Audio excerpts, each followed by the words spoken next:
ಶ್ರೀ ಕ್ಷೇತ್ರ ಧರ್ಮಸ್ಥಳದ ಕುರಿತು ಅನಗತ್ಯವಾಗಿ ಸುಳ್ಳು ಸುದ್ದಿಗಳು ಪ್ರಸಾರವಾಗದಂತೆ ಕ್ರಮ ಕೈಗೊಳ್ಳಬೇಕೆಂದು ಆಗ್ರಹಿಸಿ ಬಾಗಲಕೋಟೆ ಜಿಲ್ಲೆಯ ಶ್ರೀ ಕ್ಷೇತ್ರ ಧರ್ಮಸ್ಥಳ ಭಕ್ತವೃಂದದವರಿಂದ ಇಂದು ಬೃಹತ್ ಪ್ರತಿಭಟನೆ ನಡೆಸಿದರು. ನವನಗರದ ಬಾಬು ಜಗಜೀವನ್ ರಾವ್ ವೃತ್ತದಿಂದ ಜಿಲ್ಲಾಧಿಕಾರಿ ಕಚೇರಿಗೆ ಶ್ರೀ ಕ್ಷೇತ್ರ ಧರ್ಮಸ್ಥಳ ಭಕ್ತವೃಂದದವರೆಲ್ಲ ಸೇರಿ ಜಿಲ್ಲಾಧಿಕಾರಿ ಕಚೇರಿಯವರ ಮೂಲಕ ರಾಜ್ಯದ ಮುಖ್ಯಮಂತ್ರಿ ಸಿದ್ದರಾಮಯ್ಯ ಅವರಿಗೆ ಮನವಿ ಸಲ್ಲಿಸಿದರು. ಪ್ರತಿಭಟನೆಯಲ್ಲಿ ಪಾಲ್ಗೊಂಡಿದ್ದ ಮಾಜಿ ಶಾಸಕ ವೀರಣ್ಣ ಚರಂತಿಮಠ್ ಮಾತನಾಡಿ, ರಾಜ್ಯದಲ್ಲಿ ಹಿಂದೂ ದೇವಾಲಯಗಳನ್ನೇ ಗುರಿಯಾಗಿಸಿಕೊಂಡು ಅಪಪ್ರಚಾರ ಮಾಡುತ್ತಿದ್ದಾರೆ ಎಂದು ಆರೋಪಿಸಿದರು. ಕಾಣದ ಕೈಗಳು ಕೆಲಸ ಮಾಡುತ್ತಿದ್ದು ಇದನ್ನೆಲ್ಲ ತಡೆಗಟ್ಟಲು ನಾವೆಲ್ಲರೂ ಒಂದಾಗಬೇಕಿದೆ ಎಂದು ಕರೆ ನೀಡಿದರು. ಅಪಪ್ರಚಾರ ಮಾಡುತ್ತಿರುವವರ ವಿರುದ್ಧ ಸರ್ಕಾರ ತಕ್ಷಣವೇ ಸೂಕ್ತ ಕಾನೂನು ಕ್ರಮ ಕೈಗೊಳ್ಳಬೇಕೆಂದು ಆಗ್ರಹಿಸಿದರು.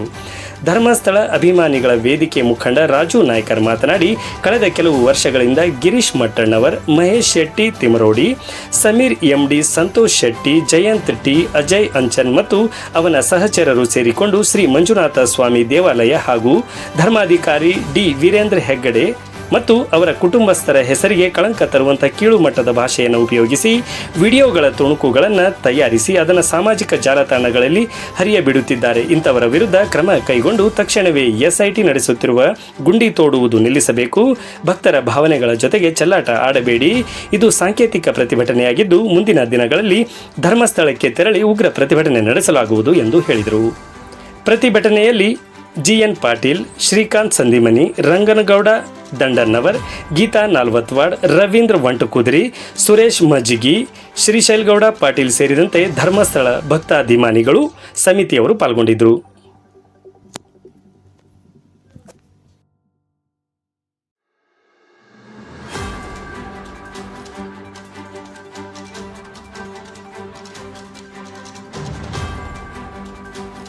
ನೆಲೆಸಿ ಹೋದಂತ ಆ ಪುಣ್ಯಾತ್ಮರಿಂದ ಏನು 13-14ನೇ ಶತಮಾನದಲ್ಲಿ ದಾನ ಧರ್ಮದ ಕಾರ್ಯ ನಡೀತಾ ಇತ್ತು. ಇವತ್ತಿನ ನಾವು ನೋಡ್ತೀವಿ, ಯಾರ್ಯಾರೇನೇನು ಮಾತಾಡ್ತಾರೆ ನೋಡ್ತೀವಿ. ಪೂಜ್ಯ ಹೆಗಡೇಜಿ ಅವರ ಶ್ರೀ ಕ್ಷೇತ್ರ ಧರ್ಮಸ್ಥಳ ಮಂಜುನಾಥ ಸಂದೇಶವನ್ನು ನೀಡಿದ್ದಾನೆ. ಎಲ್ಲಿಯವರೆಗೂ ನೀನು ಕೈಕಟ್ಟಿ ನಿಲ್ಲು ಅಂದ್ರೆ ನೀನು ಆ ಒಂದು ದುಷ್ಟರ ಶಕ್ತಿ ನಿಲ್ಲುವವರೆಗೂ ತಡೆದುಕೊಂಡಿರು. ನಿನ್ನ ಪಟ್ಟಭದ್ರ ಹಿತಾಸಕ್ತಿಗೆ ನಿನ್ನ ತನಕ್ಕೆ ಬಂದಾಗ ನೀನು ಗಟ್ಟಿಯಾಗಿ ನಿಲ್ಲೆಂಬ ಸಂದೇಶದ ಮುಖಾಂತರ ಪರಮ ದೈವರಾಗಿರುವ ಮಂಜುನಾಥನ ವಾಣಿಯಂತೆ ಮಹಾಸ್ವಾಮಿ ಅಣ್ಣಪ್ಪನ ಒಂದು ಆಶೀರ್ವಾದಂತೆ ಇಂದು ಎಲ್ಲ ಬೀದಿಗಳಿಂದ ಹೋರಾಟ ಮಾಡಲು ಬಂದಿದ್ದೇವೆ.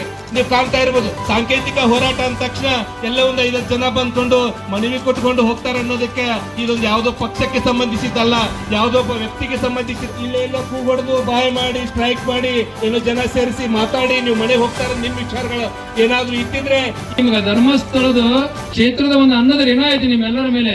ತಾಯಂದ್ರಿ ಇವತ್ತು ಎಲ್ಲರೂ ಬಂದಿರಿ ಅಂದ್ರೆ ಯಾವ ಕಾರಣಕ್ಕೆ? ಧರ್ಮಸ್ಥಳದ ಋಣದಾನವಧಿ ಅಂತ ಬಂದಿವಿ ಇವತ್ತಿನ ದಿವಸ.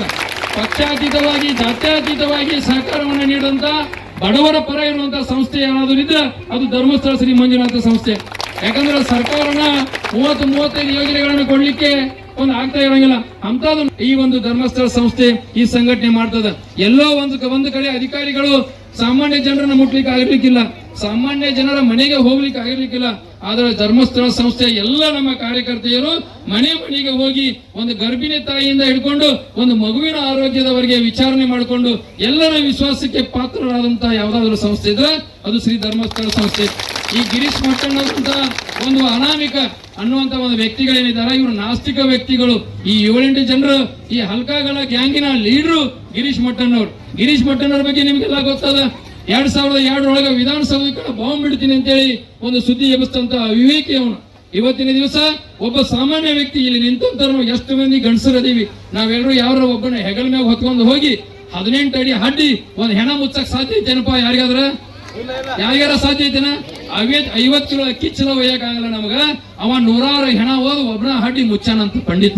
ಆ ಪಂಡಿತನ ಮಾತು ನಮ್ಮವರೆಲ್ಲ ಕೇಳಾಕತ್ತಾರ. SIT ಬಗ್ಗೆ ನಮ್ಗೆ ಬಹಳ ಗೌರವ ಅದ, SIT ಬಗ್ಗೆ ನಮ್ಗೆ ವಿಶ್ವಾಸ ಅದ. ಈ ಗಿರೀಶ್ ಮಟ್ಟಣ್ಣವರು ಅನ್ನುವಂತ ವ್ಯಕ್ತಿ ಮೊನ್ನೆ ಒಂದು ಸುದ್ದಿ ವಾಹಿನಿ ಒಳಗೆ ಹೇಳಿದ, ನಮ್ಮ ಉದ್ದೇಶನ ಧರ್ಮಸ್ಥಳ ಒಂದ್ ಏನಿ ಅಲ್ಲದ ಕೈಗಳದಾವ, ದೊಡ್ಡವರದಾರ, ವೀರೇಂದ್ರ ಹೆಗ್ಡೆಯವರದಾರ, ಅವ್ರನ್ನ ಮಟ್ಟ ಹಾಕೋದು ಅಂತ ಹೇಳಿದವ. ಆ ಗ್ಯಾಂಗಿನ ನಾನು ಒಬ್ಬ ಕೂಡ ಸದಸ್ಯ ಅಂತೂ ಕೂಡ ಒಪ್ಕೊಂಡನು. ಈ ಒಬ್ಬ ವ್ಯಕ್ತಿ ಅನಾಮಧೇಯ ವ್ಯಕ್ತಿ ಫಾರೆಸ್ಟ್ ಒಳಗೆ ಹೋಗಿ 100 ಹೆಣ ಮುಚ್ಚನಲ್ಲ, ಆ 100 ಹೆಣ ರಿಸರ್ವ್ ಫಾರೆಸ್ಟ್ ನ ಮುಚ್ಚನ. ಅವ 100 ಹೆಣ ನಾ ಮುಚ್ಚಿನ ಅಂತ ಒಪ್ಕೊಂಡನ. ಮೊದಲು ಸೋಮೋಟ ಕೇಸ್ ಮಾಡಿ ಅವನ ಒಳಗೆ ಹಾಕ್ಬೇಕು, ಮೊದಲು ಅವನಿಗೆ ಒಳಗೆ ಹಾಕ್ಬೇಕು.